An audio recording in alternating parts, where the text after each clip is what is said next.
நம்மளுடைய school LMS web அப்ளிகேஷனை கொண்டு ஒரு நிமிடத்திற்குள்ளாக இன்ட்ரெஸ்டிங்கான குவிஸை எப்படி கிரியேட் பண்ணுறதுன்னு பார்க்க போகிறோம்.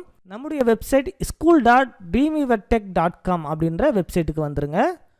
இந்த வெப்சைட்டோட லிங்க்கு இந்த வீடியோ டிஸ்கிரிப்ஷனில் இருக்குது. அதை கிளிக் பண்ணியும் டைரெக்டாக நீங்கள் இந்த வெப்சைட்டுக்கு வந்துடலாம். குவிஸ் அண்ட் எக்ஸாம்ஸ் அப்படின்றதெல்லாம் மவுஸ் ஓவர் பண்ணுங்கள்.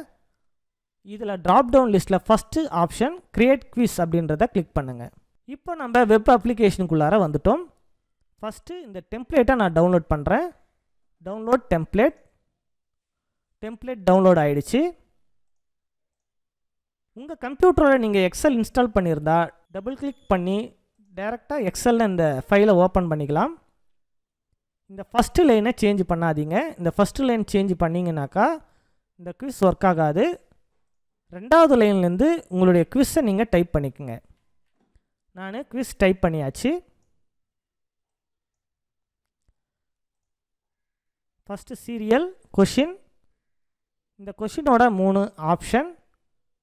இந்த கொஷினுக்கு உண்டான ஆன்சர் டைப் பண்ணிட்டேன்.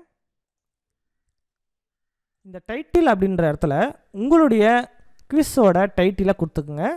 இது சென்டென்ஸ் பேட்டர்ன் குவிஸ், அதனால் நான் சென்டென்ஸ் பேட்டர்ன்னு கொடுக்குறேன்.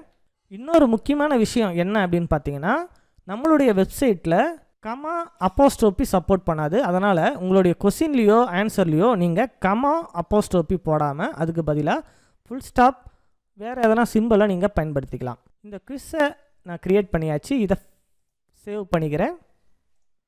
சேவ் பண்ணியாச்சு. இதை க்ளோஸ் பண்ணிடலாம்.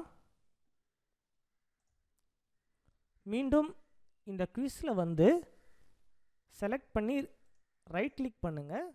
ஓப்பன் வித் நோட் பேடில் ஓப்பன் பண்ணிக்கோங்க. இதை கண்ட்ரோல்-A கொடுத்து செலக்ட் ஆல் பண்ணிக்கலாம். இதை அப்படியே காப்பி பண்ணிக்கோங்க. நம்மளுடைய இந்த வெப்சைட்டில் பேஸ்ட் யுவர் குவிஸ் ஹியர் அப்படின்னு இருக்கும் இல்லையா, இந்த இடத்துல வந்து நீங்கள் காப்பி பண்ணதை பேஸ்ட் பண்ணிடுங்க. கீழே குவிஸோட டைமர் இருக்குது. நீங்கள் ஒரு கொஸ்டின் எத்தனை செகண்ட் டிஸ்பிளே ஆகணும் அப்படின்றத நீங்கள் செட் பண்ணிக்கலாம். குறைஞ்சபட்சம் 30 செகண்ட், அதிகபட்சமாக 300 செகண்ட், அதாவது 5 நிமிடம் வரைக்கும் உங்களுடைய குவிஸை நீங்கள் டிஸ்பிளே பண்ண வைக்கலாம். ஒரு கொஷினுக்கு நான் 15 வச்சுக்கிறேன். இதை சப்மிட் பண்ணுறேன். அவ்வளோதாங்க, நம்மளுடைய குவிஸ் ரெடி ஆகிடுச்சு. ஒரு நிமிடத்துக்குள்ளாக நம்ம குவிஸை க்ரியேட் பண்ணிட்டோம். இந்த கொஸ்டின் எவ்வளோ நேரம் டிஸ்பிளே ஆகும் அப்படின்றத இங்கே நீங்கள் பார்த்து தெரிஞ்சுக்கலாம். நம்ம தான் 50 செகண்ட்ஸ் செட் பண்ணோம். அதனால் 50 செகண்ட்ஸுக்கு இங்கே டைமிங் ரன் ஆகிட்டுருக்கு.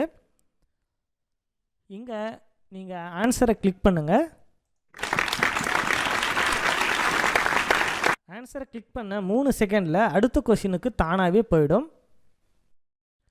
இந்த பேஜை ரீஃப்ரெஷ் பண்ணாதீங்க. மீண்டும் முதல்ல தான் செய்ய வேண்டியது இருக்கும்.